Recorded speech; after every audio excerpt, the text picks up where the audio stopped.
Let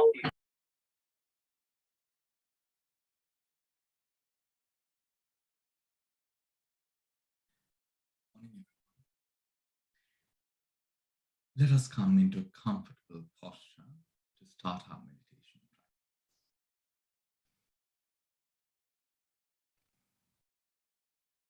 Taking a deep breath in, sitting comfortably.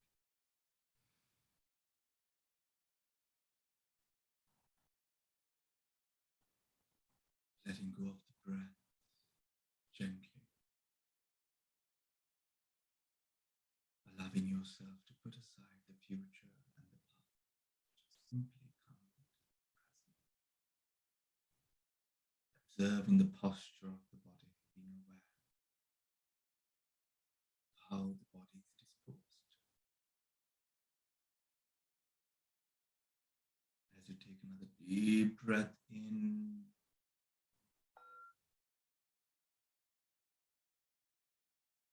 breathing out, relax, relax.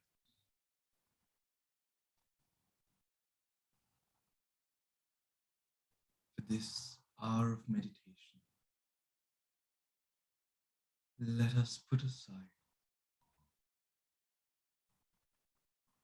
everything from our mundane lives and simply bring focus to the journey within, to cultivating all the factors that bring about enlightenment of mind, relaxing deeper.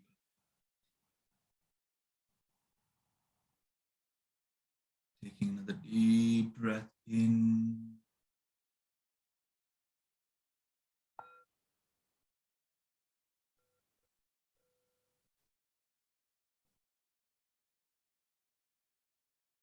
deep breath in,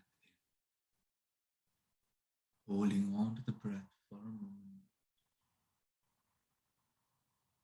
before letting go of the breath, relaxing, relaxing.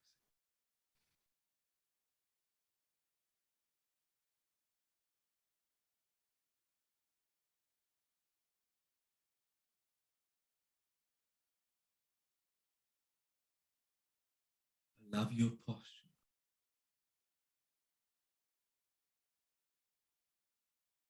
to be strong and firm, all the while relaxed, just like this tall standing Himalayan mountain.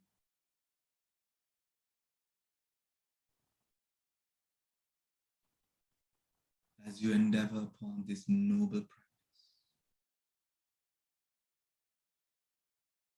a path treaded by all noble beings of this world, to connect with the true potential of the mind and body, to connect with the truest form of happiness in life.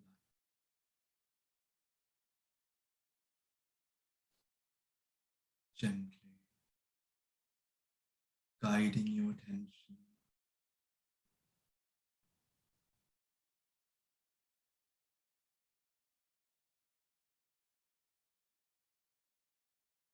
to the tip of the nostril,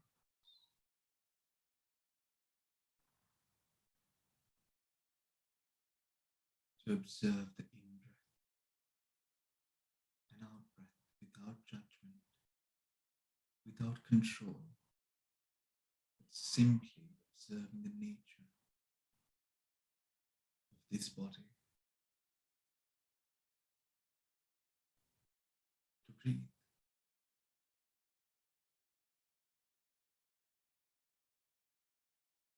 observing the involuntary breath,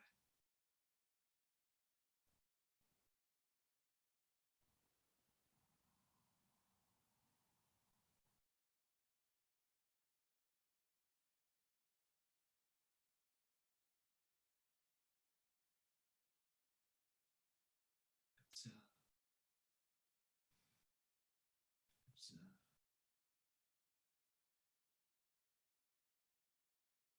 observe.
your undivided attention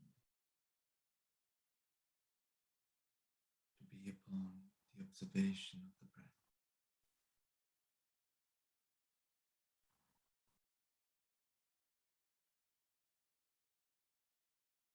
Bringing about a sense of one-pointedness of mind.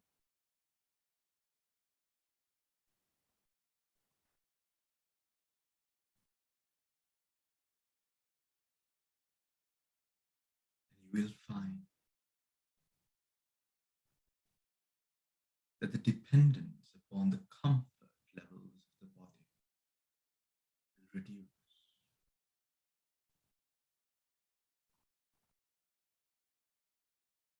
The pain, the aches will subside.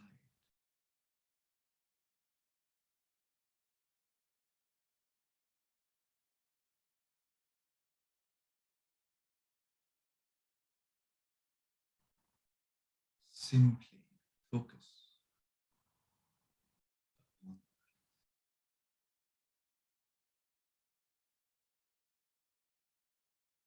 veiling the reality of the whole universe. Everything that arises must and will pass away.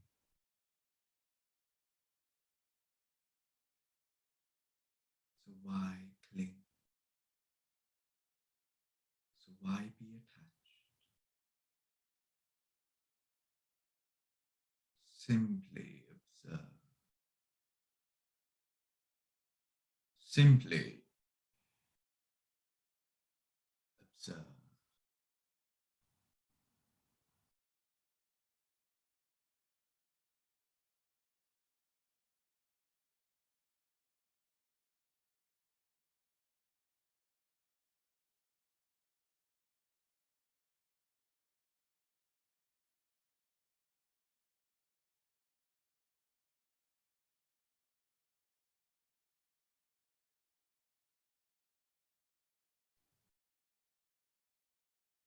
Observe.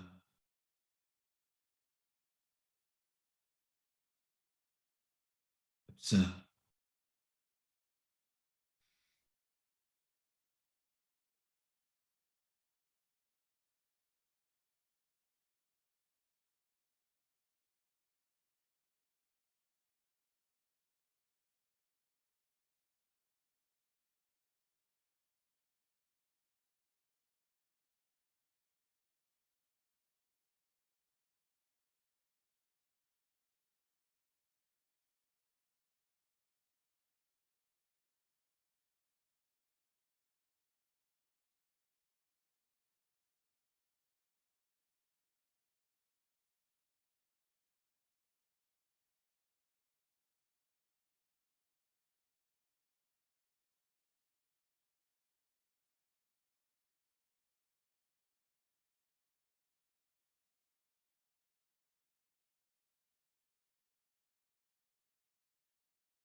Connect with the tranquility that comes about when you are no longer trying to do,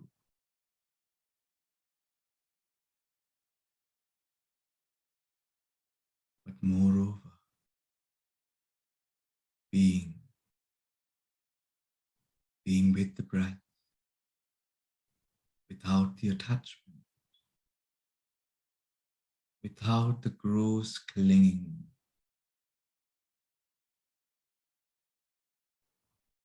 but simply, beautifully, just being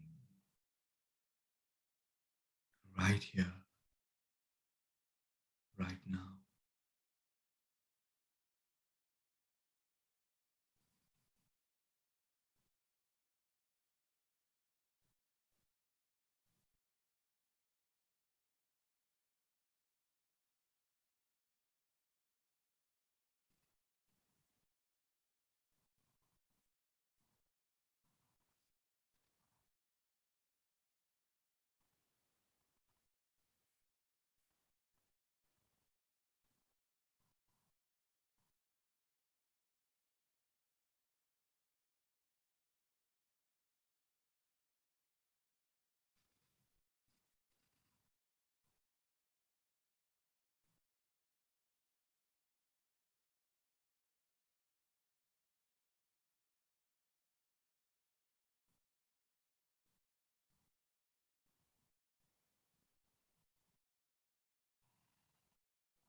The mind may, at times,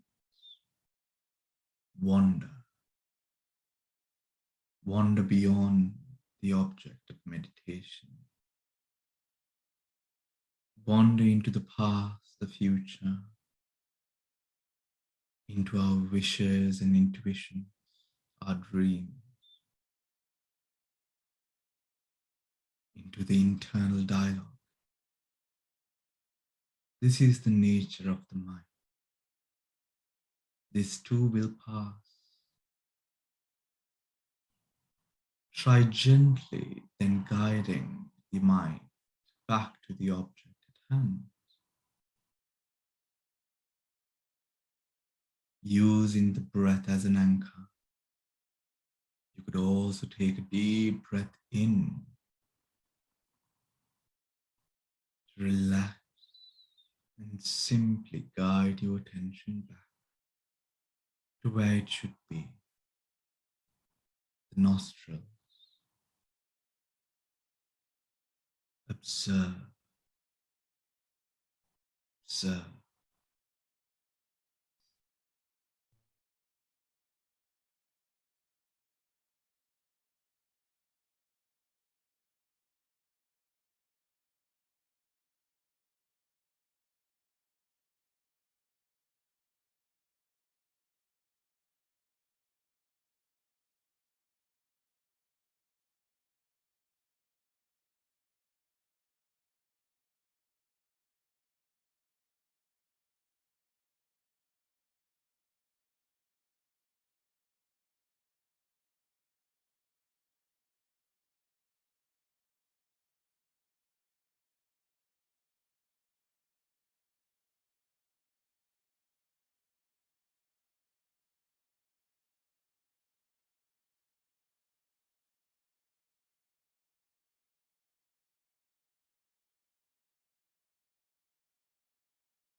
Gently, gently.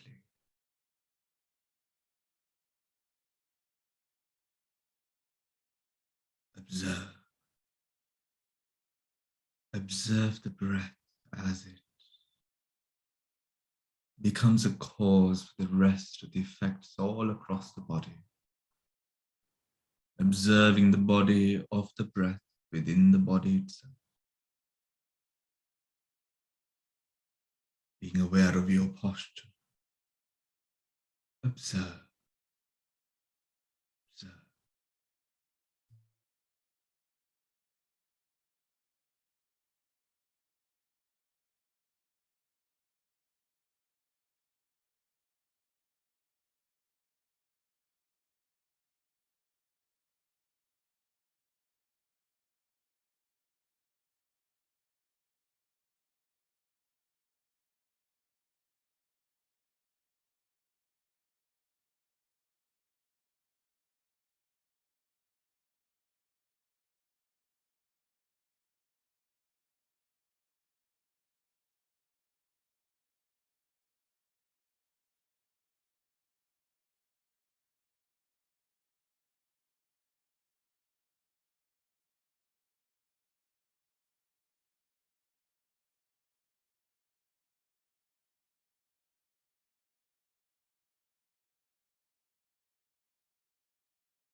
Gently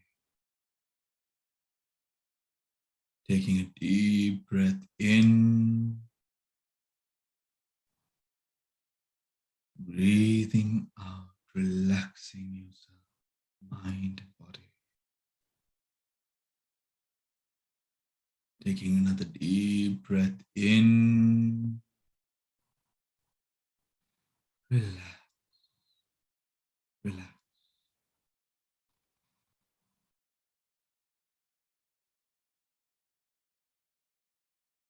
Taking a deep breath in again,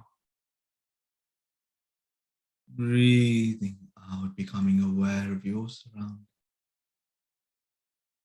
the smell, the taste in your mouth, the sensations across the body, the sounds in the background.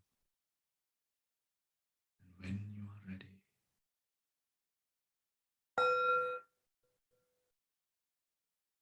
gently opening your eyes and awakening to the present. Sadhu, sadhu, sadhu.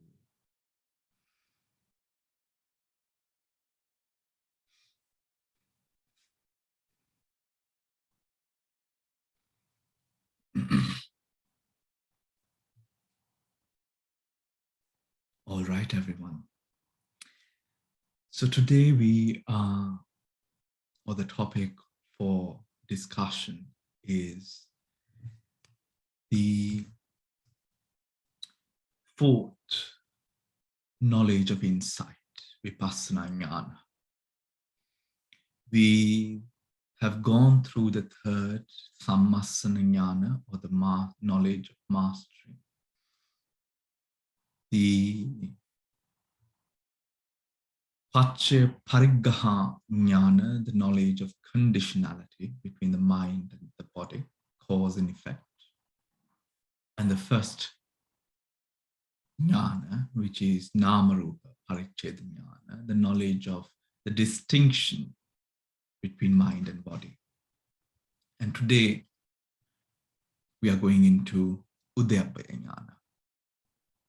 So if you remember, to those of you who are just joining in today, the recordings are available on our YouTube channel if you want to revisit as well.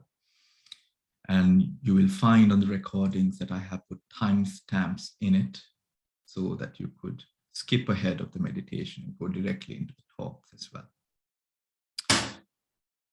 So Udayabhaya Ñāna. Udayabhaya Ñāna. Udayabhaya, which is Udaya is the arising and Bhaya is the passing away. So the knowledge of arising and passing away. These three jnanas, which is Paccaya, the second, the third, and the fourth jnana, if you do remember, I mentioned is a part of Ditti Vishuddhi, or in English, the purification of view. It is at the end, or with this jnana, that the meditator forms a true foundation in Vipassana. And after this jnana, the journey becomes quite, or comparatively, far more easier. Right? Far more easier. Now, you might not realize, but I am sure that some of you here have already come into this jnana because of certain experiences that you have shared with me over the year or so that we have meditated together. Then the challenge arises to further perfect our position within this jnana. So what is Udayabhaya, or the knowledge of the arising and passing? Now, to understand this knowledge, let us recollect what the second and the third jnana is. The second jnana, Paccaya Pariggaha Ñāna, was about understanding cause and effect. How? In 4 ways. Mind conditions body. Mind conditions body.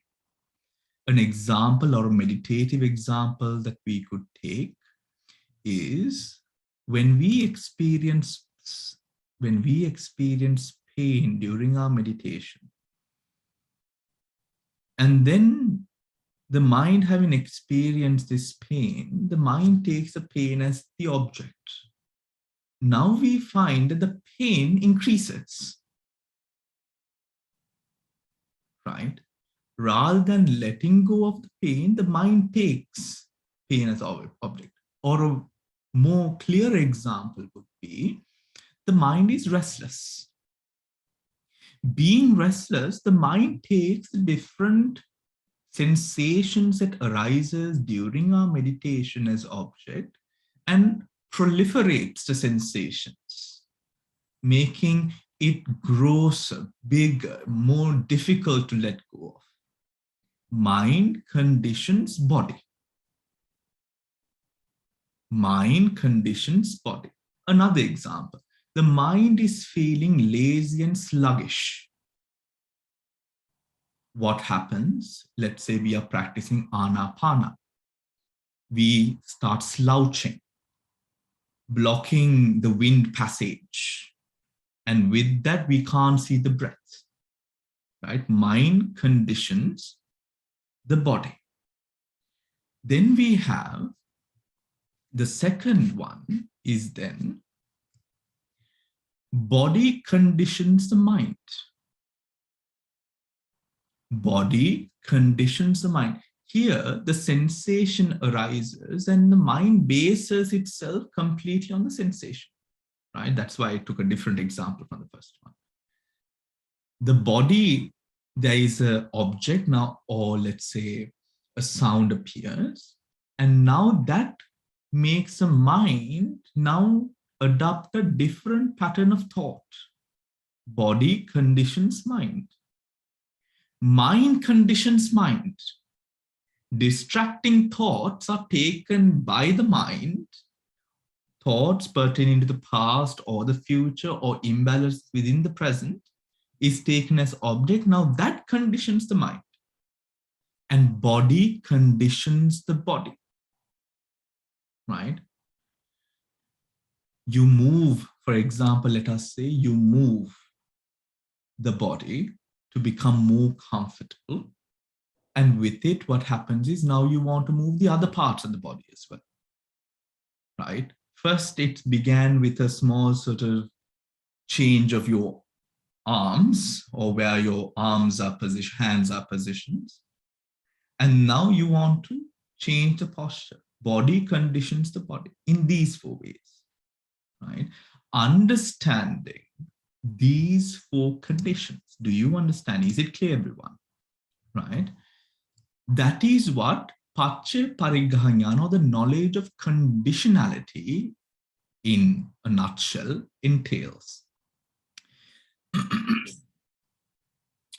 Sammasana Ñāna. Sammasana Ñāna is the knowledge with regards to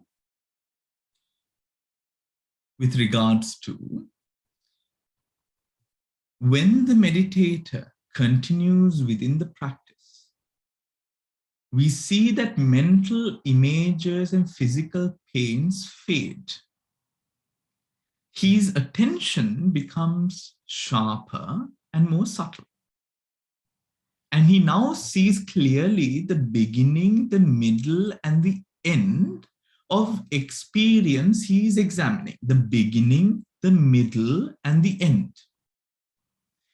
This stage is called Sammasana Ñāna, where we are fully aware of the beginning, the middle, and the end of these phenomena, mental or physical. Is that clear, everyone? Right? Today, Udayabhaya, the arising and passing away. The arising and passing away pertains to all phenomena, mind and matter. Here, the meditator would be able to clearly, with clarity, distinguish all phenomena, enforced and reinforced, supported, enriched by the earlier two jnanas, distinctively supporting the meditator in his understanding of phenomena. Do you understand? The arising and passing away is supported by the two jnanas before it, which gives the meditator a robust understanding of what these objects that arise are, what their true nature is. Right? That is why we went over the second and the third, because that section, the second, the third, and the fourth, is what essentially helps the meditator come out of, draw himself out of deluded self-based awareness to a more realistic form and base of awareness. Udayabhaya Ñāna pertains to then this understanding. When a phenomena arises, he is able to clearly recognize at that moment that this phenomena arises and passes away. This is different to knowing the Dhamma, the doctrine, which we have read, listened to again and again, because this is wholly about experience of the present. When we see, when we observe a specific phenomenon, at that very moment itself, the wisdom attribute of our practice, what is a wisdom attribute is then the question that I would ask. What is wisdom in our practice? Noticing is the wisdom in our practice. Do you understand? To understand this further, more intimately, take yourself back to this meditation that we've had. We were talking about being aware, essentially noticing the breath without judgment, without attachment, without manipulation and coercion, without any wish to change anything. We just simply observe. What you are perfecting now in that process, as you observe the in-breath and the out-breath, is your wisdom attribute. What we call in Pali, Panya, P-A-N-N-A, Panya.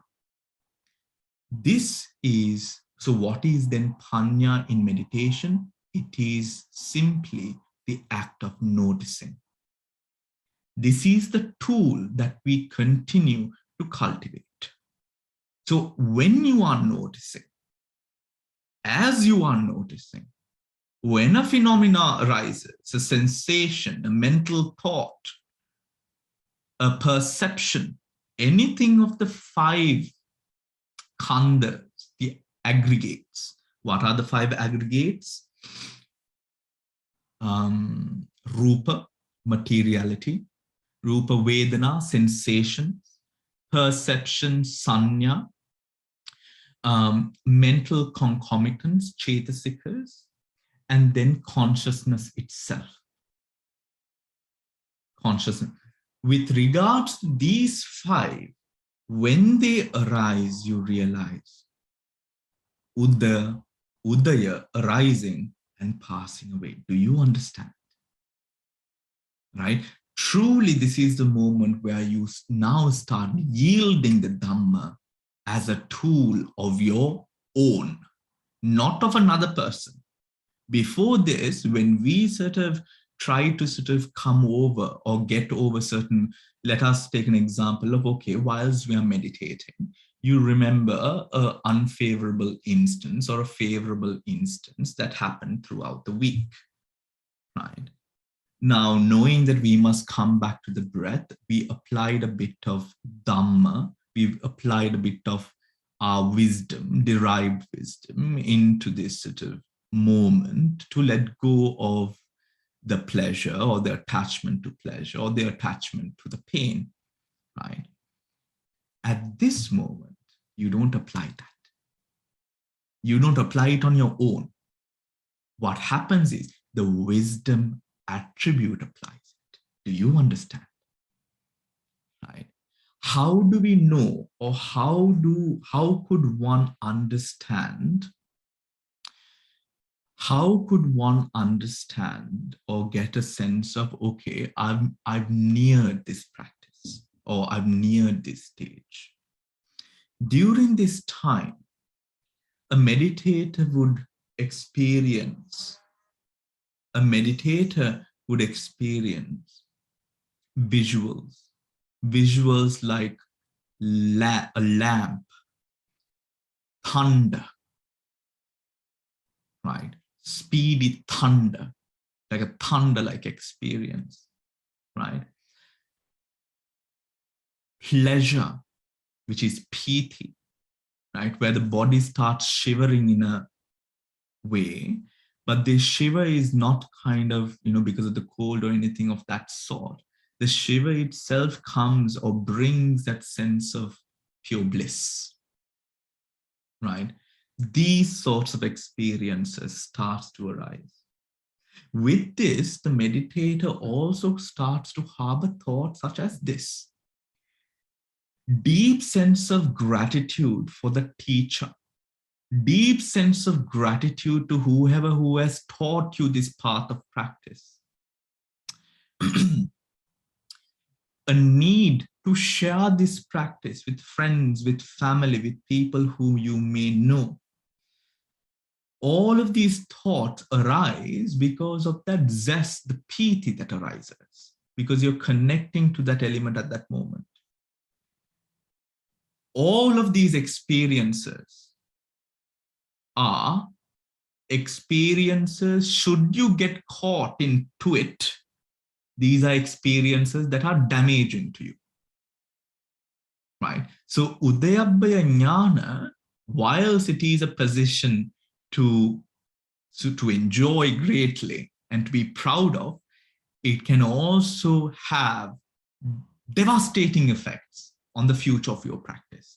So it is a stage to be approached with great caution to not be or to not give in to the pleasure that arises, right? To not give in. This is not in any way to refute, to put aside, to push aside. Just don't do anything.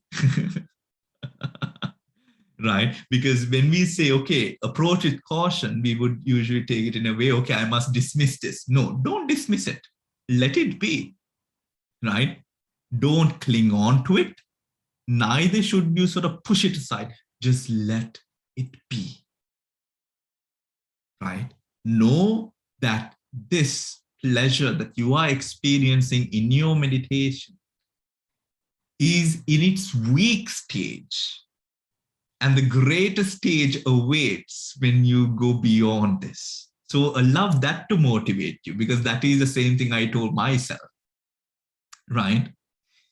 What appeared to me while experiencing, even just the memory of it is making me smile. What appeared to me is, wow, if this is what I'm experiencing right now, just imagine the bliss and pleasure that comes when I go beyond, if I meditate even more. Do you understand? Right? Know that what is to come is far more greater than what the little that you have at this moment. So do not cling, do not attach yourself, do not be bothered by spreading the Dhamma, and do not be bothered by any of those things. right? Do not even be bothered with sort of sharing this experience with your husband or your wife or your partner or your children. Just keep it to yourself. Just take it as it is, right? And when you do so, what this essentially would do in the practice is when something arises and things, you will realize the mind starts working super fast. Super fast. Fast is not enough of a word, so I'm saying super fast, right? Not in a way that you are restless, but in a way, just imagine so many things are happening and the mind can clearly distinguish each and every one of them so clearly and so lucidly, right? So it is not as if the mind is operating fast and then you are sort of being left back because it's a bit too much to take in. No, you are there, you are present, and your mind is awake. And you will be able to say, when this arises, this has arisen. When a thought arises, a thought has arisen, but you also know with the act of noticing itself, Udayabhaya, arising, passing away. Do you understand? Earlier, that sort of thought which you might have experienced, oh, is this going to last? That does not arise anymore, right? How long is this going to be? That doesn't arise anymore. At this stage, pleasure arises, and as you notice, and when it arises, you notice it, and with the noticing, act of noticing itself, arising, passing away, right? Everything, just imagine it is almost as if, let's say, 1,000 shooting stars, 100 shooting stars, let's stay on point, 100 shooting stars, and every star that you see, you can see clearly. Each and every one of those 100 shooting stars, you see clearly. Do you understand? Right? With mind, with body, with mental concomitants, with perception, with sensations, all of this will become visible. And when it does, you will also have the mental capacity, the attention, the strength of attention to know each and every one of them as it arises lucidly with great clarity, but with it, arises and passes away. That is Udayabhaya Ñāna. And from this stage, what you simply do is sit back and enjoy the show. What you simply do, think of it as your free Netflix account. You just sit back and you enjoy the show, ride it out, right? And it really is, and it is not with any sort of sort of bring in a sense of, it is not satire. This is exactly what you will come to experience. At this, what you are essentially, or what effects you are essentially experiencing here are the fruits of Ditthi Vishuddhi, or the fruits of the purification of view. Right? The fruits or the purification of view. Now, if you are experiencing these things, right, but especially with the thunder, especially with the lights, the lamp-like sort of form lights, these are not lights which are dispersed. These are clear, there's clarity, it's clear, it's stable, right? It has no sort of sense of dispersed. It doesn't have a dispersed nature. It is very clear, it is stable. If you are experiencing these sort of things with great amount of sort of pleasure, increase your time of meditation. Increase the amounts of sittings that you do. Even if it is for 10 minutes through your busy day, increase it. Connect to that pleasure, but do not cling on to it. Connect to it. Know that it is there. Allow this experience to now bloom fully. And as you do, what happens is Ditti Vishuddhi, the purification of view, further saturates itself, further proliferates itself, enabling you to now get better at developing, cultivating that sense of deep, clear awareness that we are looking for. Do you understand? Any questions? Shriyani, I feel like you have a question. Okay, hold on. Now you can unmute yourself. Shriyani, you're muted.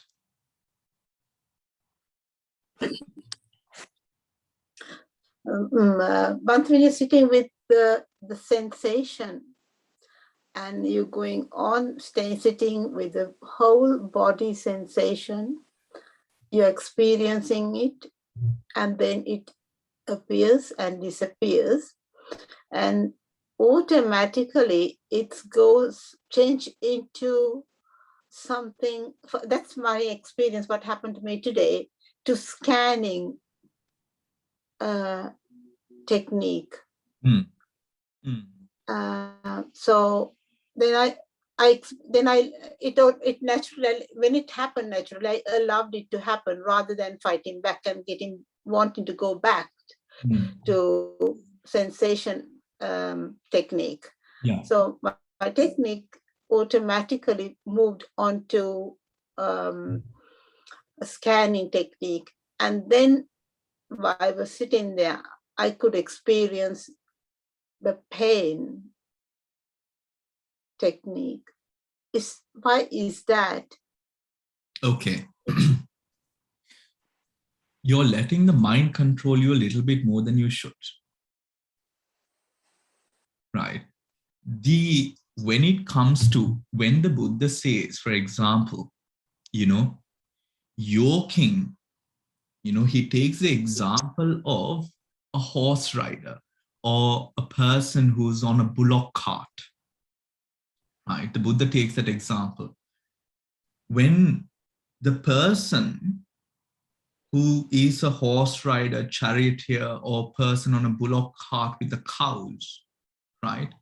You don't let the cows go where the cows want to go.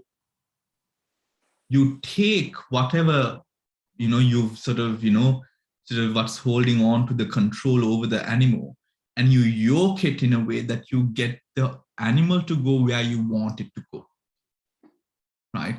This happens when there is a bit of a lack of confidence in the practice, right? Where the mind goes into different techniques. We have to yoke at those earlier stages. We have to have a discipline where the mind does not wander into different. Yes, all of these are states of awareness. All of these things are meditational objects. But we have to be within one object if we are to allow that specific object to progress. So these changes in techniques, if that is the original technique, we can go on it. But if it is not the original technique that we have disciplined ourselves into, then there is a little bit of a discipline issue. Right? Because when the mind takes it or goes on that path, the mind will keep on changing between techniques, even with us not knowing, right? If we are going on the path, if we are not practicing Anapanasati, if we are going on the body scan, or rather Vedanānupassana, the contemplation of the sensations, the contemplation of sensations would take you in this manner. Right? For those of you who are sort of taking the contemplation of sensations as their primary object. Sorry.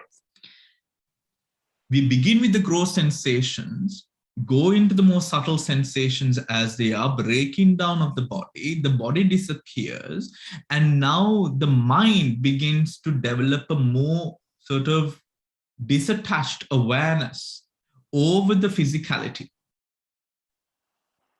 Slowly, the physicality, what you observe, would now increase. What you observe, so now when you take the whole body as an object, right, with sensations as the primary focus, the sensations that appear, you will see that there is a steep increase of the amount of sensations that you can now see.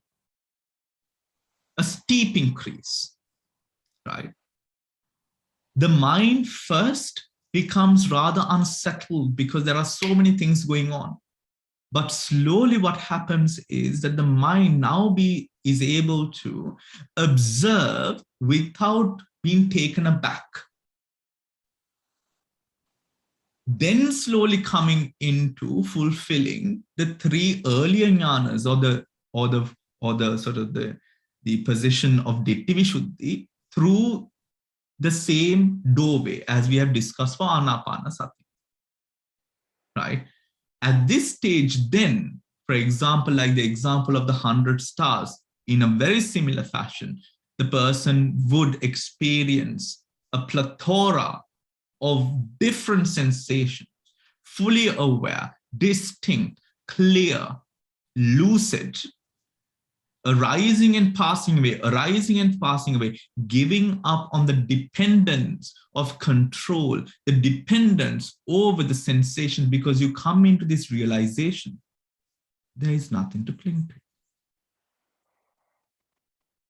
Is that clear? Right? Now, when you're walking, things that you would experience when you're walking, when you're talking, when you're cooking, when you're going to sleep, you will see the arising and the passing away of these different phenomena throughout your day. This is the meditational awareness now spilling over to your daily life. It'll change the perception that we have over our daily lives and what we do and the things that we do. Right? These things will become more clearer. Right? Coming into the same stage as everyone else practicing different techniques, right? But be very cautious when it comes to, are you confident? Because in these earlier, up until this fourth stage, which we are discussing today, it's an uphill battle. It is an uphill battle, right? Your mind will begin to feel bored at times. Your mind will feel restless at times. Your mind will give into the pleasure at times. It is an uphill battle to bring about this sense of balance. But one thing that contributes to the disciplining of mind to take the object that you want the mind to take as object is this sort of strength and confidence in the practice that you are currently in. Right?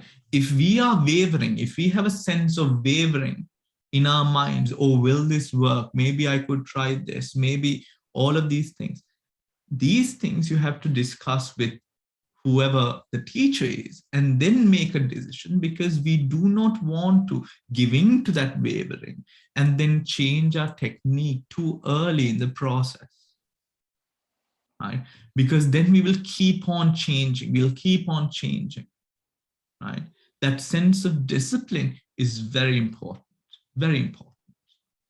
Yeah, I hope I've answered your questions, Shriyani, and given you. So, Bhante, you mean to go into Vipassana Samadhi with sensation?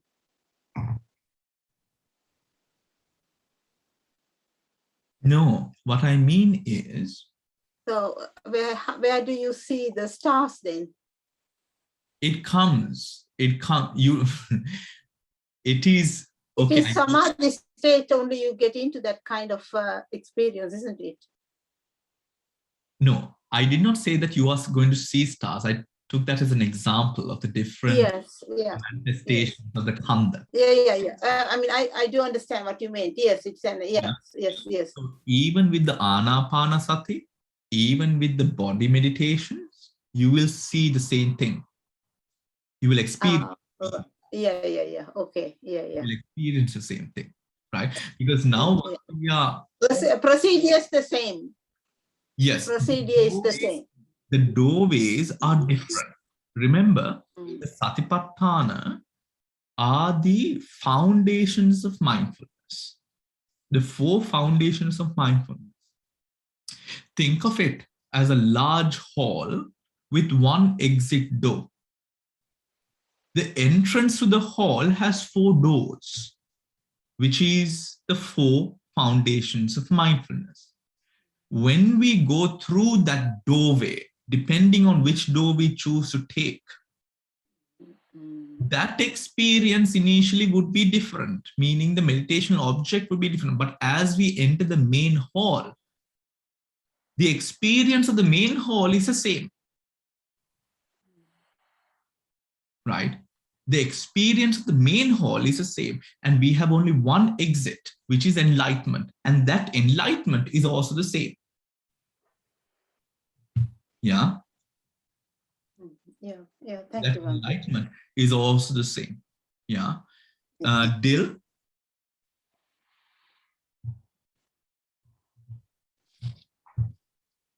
Thank you, Bhante.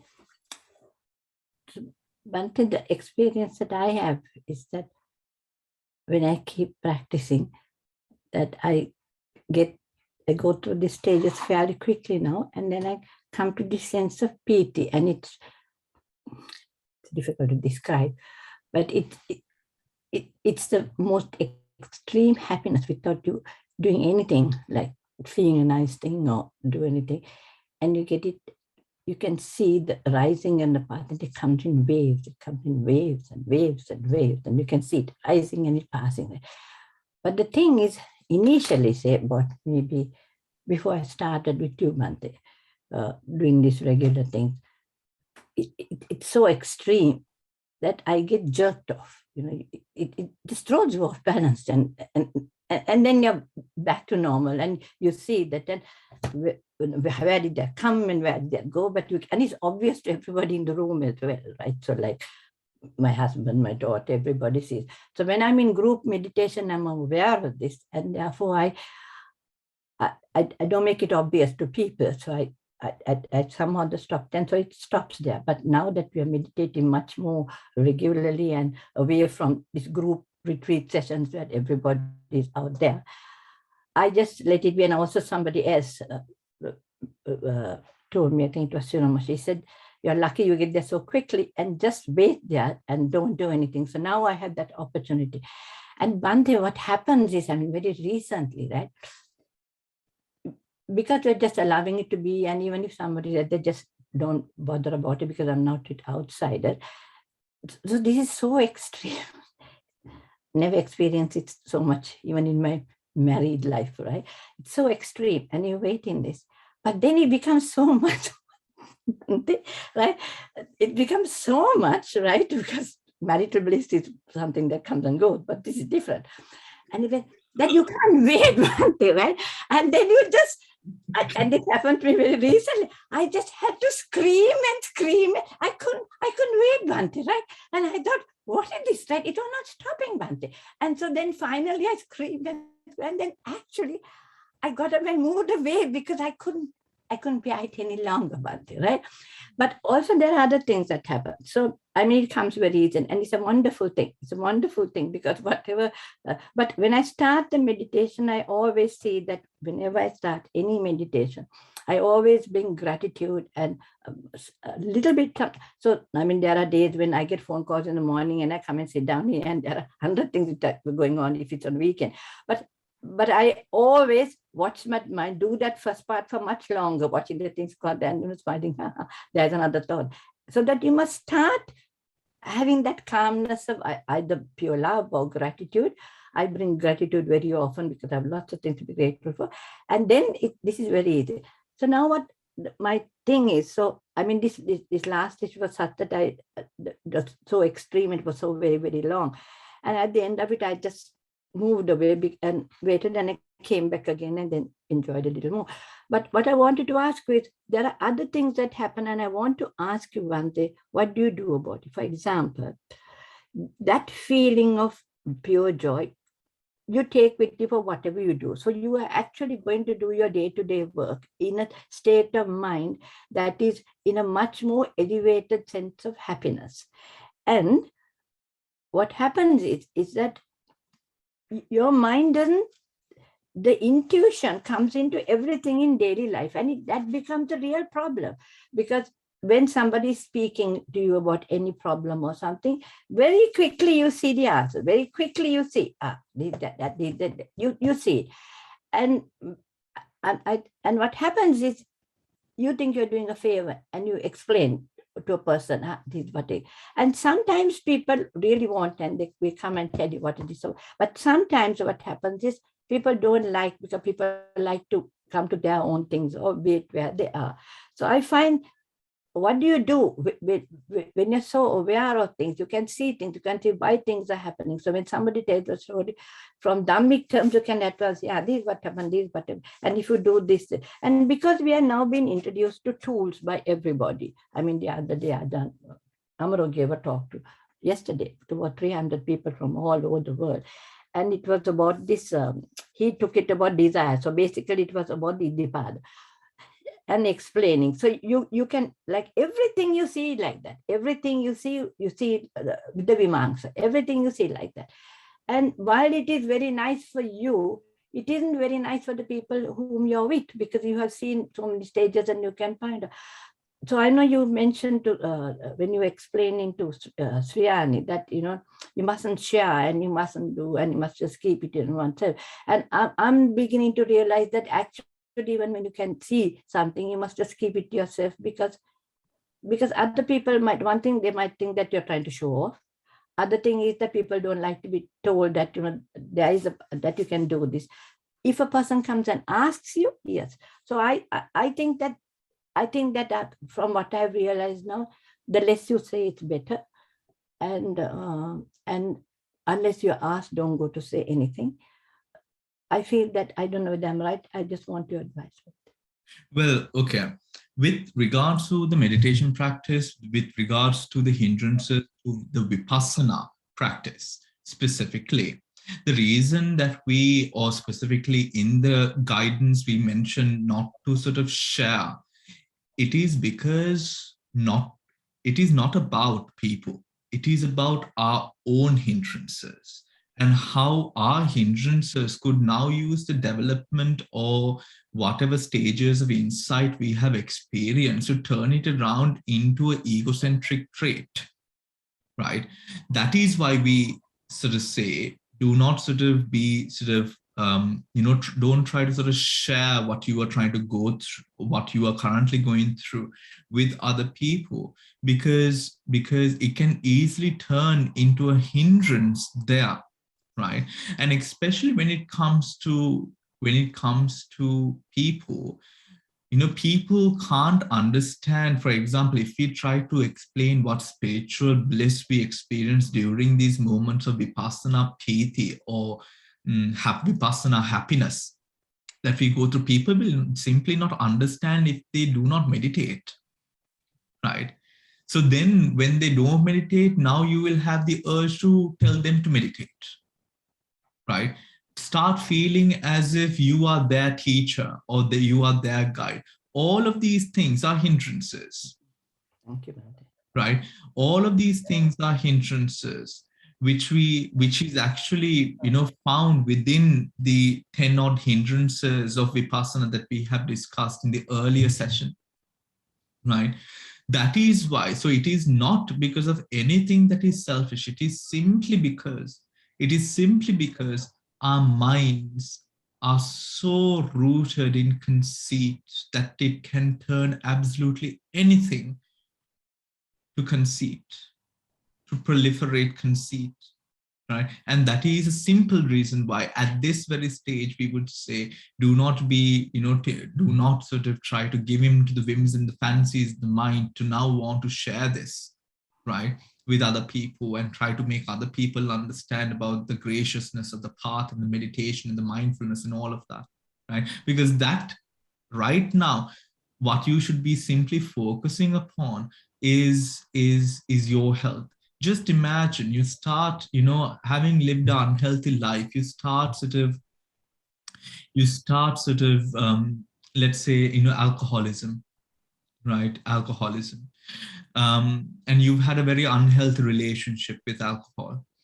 And now you've just started, let's say you are about a week or two into not craving for alcohol.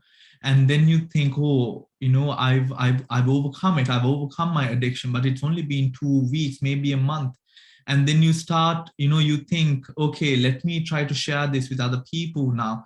And now you mix with a lot of other alcoholics, right? And the alcoholics, because they are not on your level, or they've not given up on their alcoholism as yet, they start telling you how, much alcohol feels good, how good alcohol feels. Now you're putting yourself in harm's way again, because you're associating yourself more with people who are alcoholics and hearing these people sort of tell you how good they feel when they drink. And now at a time when you are at your lowest, which we will come to, you think of the bottle because you remember everything that the alcoholics told you again. You see, and the meditation is, and in the meditation, it is similar to that experience, right? It is similar to that experience. This time when you're sort of in Udayabhaya, when you reach this state of Udayabhaya, or when you're coming close to that stage of Udayabhaya, it is important to simply focus on yourself and to focus on your practice, because you are just gaining or forming the proper foundations which you require into Vipassana. They probably might not be strong as yet. So without a strong foundation, if you're going to, if usually when people dig out and construct a house, maybe they will build a foundation strong enough to carry a 2-story house, a 3-bedroom, 2-story house. But if you want to expand it, make it into a 3rd floor or 4th floor, the foundation is simply not going to be able to bear it, right? So a strong foundation is required. And that is why we would again and again sort of say, focus on yourself at this point. Focus on your meditation, focus on your meditation time, focus on your sort of further clarity over phenomena, right? All right, I hope that's clear. So yes, anyone else who has any questions? Thank you for that, Bhante. That was very, very useful, because other people find you when you try to say, other people means I don't talk with others, but my own family, that like my daughter will say, Mom, too much, Mom, too much, she says. And then you realize you're becoming overbearing. So I let her say, she's also practicing, and she's gone very far because of the difficulties she has had with the COVID as a doctor working out in France. But the COVID has been the best thing in all her life that has happened to her, because that has made her really go deep, realize about the Buddha's last words, right? About Apamado, Sampada. So as a result, she's practicing, and she's coming into these truths as well. But of course, I've been practicing for a long time, about so many years ahead of her. So when I try to say, then she says, Mom, let me tell up to where I come and just stop there. Don't explain it, because she can't handle that. And then she comes and tells me something more, and I think, God, I was almost 70 odd when I come to this knowledge, and she's coming to them so much younger, because this knowledge is available on YouTube, and also because life has become death any moment. And also with my husband, what happens is I'm losing interest in doing things that we normally have done. And so what happens is, when you look Monday afternoon, this class, that, and there are so many, there are so many programs about it. She said, now where is the time to do this? And you have to, I'm still married and I'm in a family, and I enjoy those things very much. And when I go, but that's striking, because then you find that your interests are now slightly different. Now, my husband is also in the path and does a lot of work with them for years, but still there's a difference in what really you want to do with it in your day. So for me, like with what the next meal is or when it comes, that's not important, right? If whatever is there left over in the fridge is enough for me. But then my husband says, oh, I mean, he's a much better cook than me. He has to be now, because I hardly cook now. But the thing is that, but it can cause problems. It can cause problems in our daily life. So we have always got this thing like that. So now dinner is now always soup because it's easy, right, Bhante? But I said, who wants to eat again? I know we had lunch, and we have a very good lunch, you know, with all these things. And he likes the curry, so he makes all those. And I said, one thing is enough for me. But that's what I'm saying. You get out of sync, Bhante, with the family that you have grown up. And before I started meditation, when I came here, I saw this happening to others in Amaravati, how many years ago? 28 years ago. And I said, before I came, because I met Mitra Vetoni, and I came here not only to educate my daughter, which is on the third, but I had met Mitra the week before. And I looked for this meditation. And of course, once you start it, path just opened up. Arda Maitreya came to London Buddhist Vihara, we were next to it. I went to him, he to send me to Amaravati because he had made the Sivamarkad, and then that was it. I met Ajahn Sumira, that was it. Gave up my house, everything, and I don't know what I'm doing here, but that's what I'm doing here. But the thing is not that, Bhante, there is a problem because you have to, that balance is difficult, Bhante. And we are having more opportunities for disharmony in the house. So now we immediately stop and say, right, okay. So today it's this and then it's that. For you, Bhante, because you are monastic, it's not there.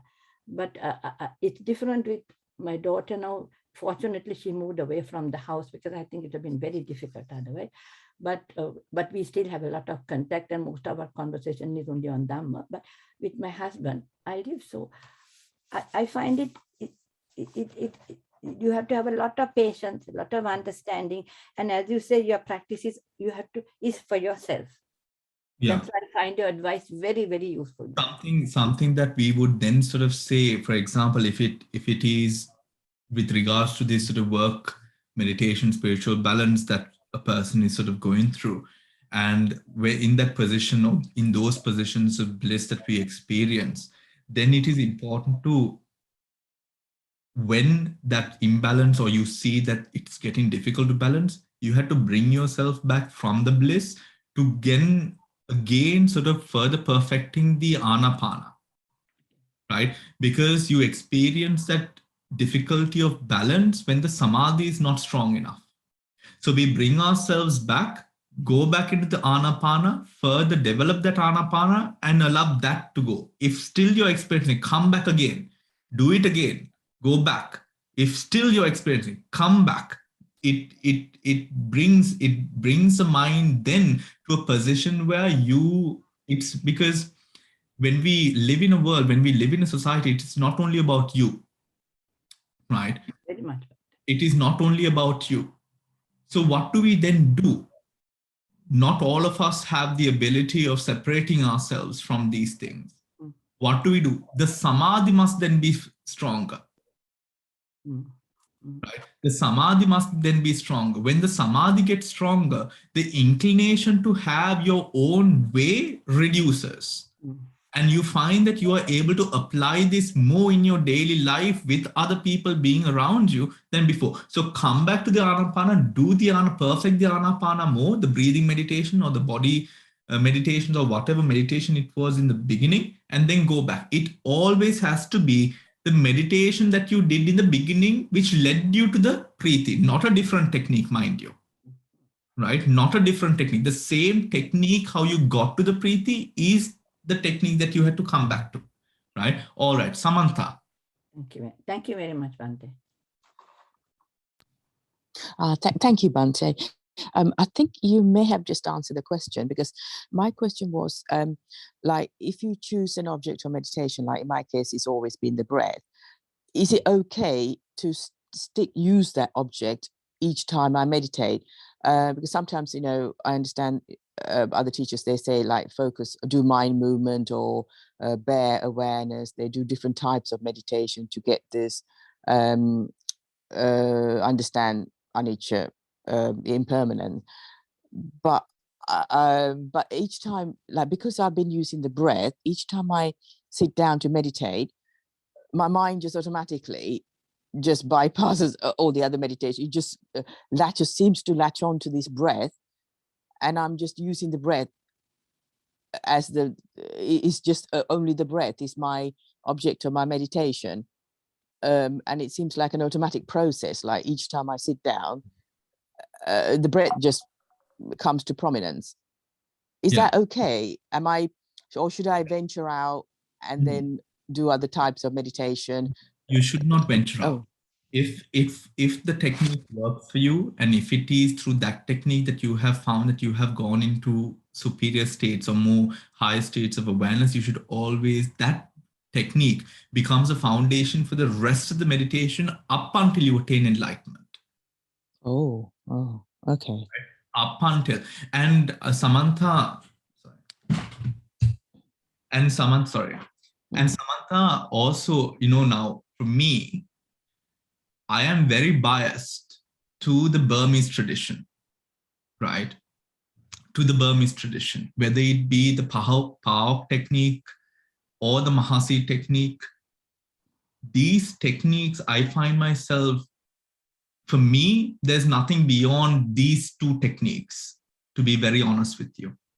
And let me explain to you why.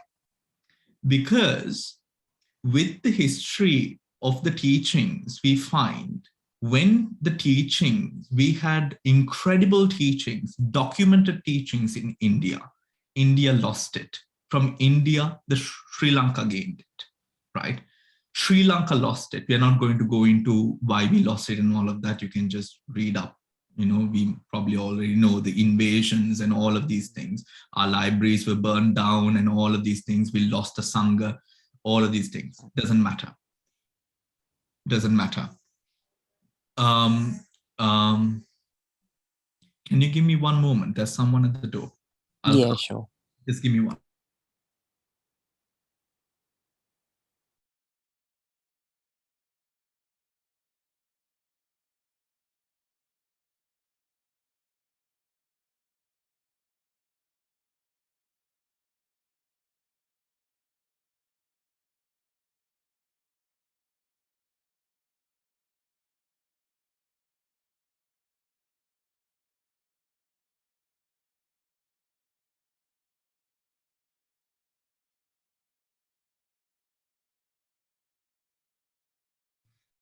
Right. So Sri Lanka lost it. From Sri Lanka, it went to Thailand, Burma, all these kind of Indonesia, all these countries. All of the countries except Burma lost it. Right. In Thailand and Burma started documenting, and they still have the documents of practice, right? Which developed in history. It became, or began, came to become the seat of Buddhism for the whole world, right? It was the center of Buddhist learning for the entire world, right? So we found Indians, Mongolians, Chinese, Thai, Indonesians, the rest of East Asia, all going into Burma to study and then moving on to practice. With the kings, what happened was Burma then started a side-by-side sort of the pariyapti and the patipatti, the practice and the study, both became linked. Even up until today, we find that in Burma, it maintains the knowledge of Dhamma, the practice, the philosophy of Buddhism, and the practice is so rooted in each other that it has formed a very strong foundation within the truest forms of Buddhist practice. For example, in Thailand, we find Thailand was able to maintain the practice, but not the patipatti side of things, right? And even if we put aside my bias, but if you go to research about even books written by the Thai forest monks, right? You find many more books which then sort of takes that data and scrutinizes it because it simply does not match what the other practitioners outside of that lineage or tradition might have gone through. The correspondence between the parallels drawn between these traditions, we find the best match in the Burmese text and documents, overall, I mean, Sri Lanka has almost lost its spiritual tradition, meaning, what I mean is the meditative tradition. Sri Lanka has lost it, right? Our books were burned, the practice failed, and all of these things. And later on, we got it back from Burma.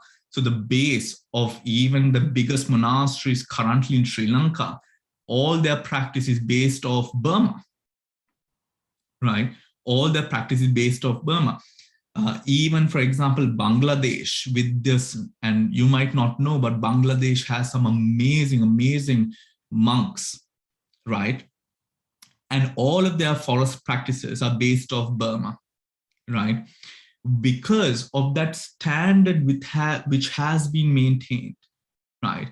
I would personally, because of that, I personally find myself more attracted by the Burmese doctrine of practice and Vipassana in comparison to any other teachings out there, because of the stability of the teachings based off the pariyapti, the doctrine, the documented philosophy, as well as the documented practice and experiences that people have, right?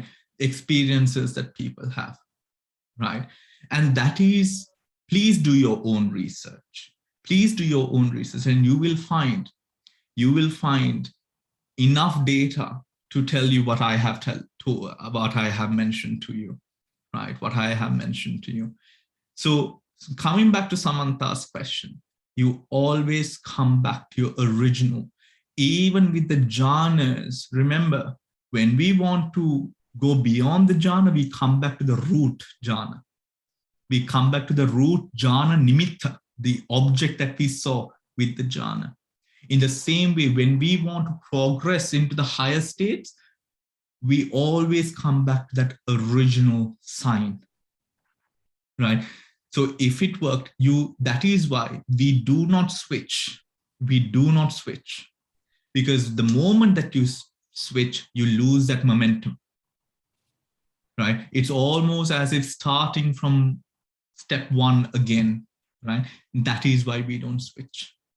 Yeah. So thank you, Bhante. So it's best for me to then, in my case, if my object is always is the breath, just keep on practicing and practicing on that object. Absolutely. Yeah.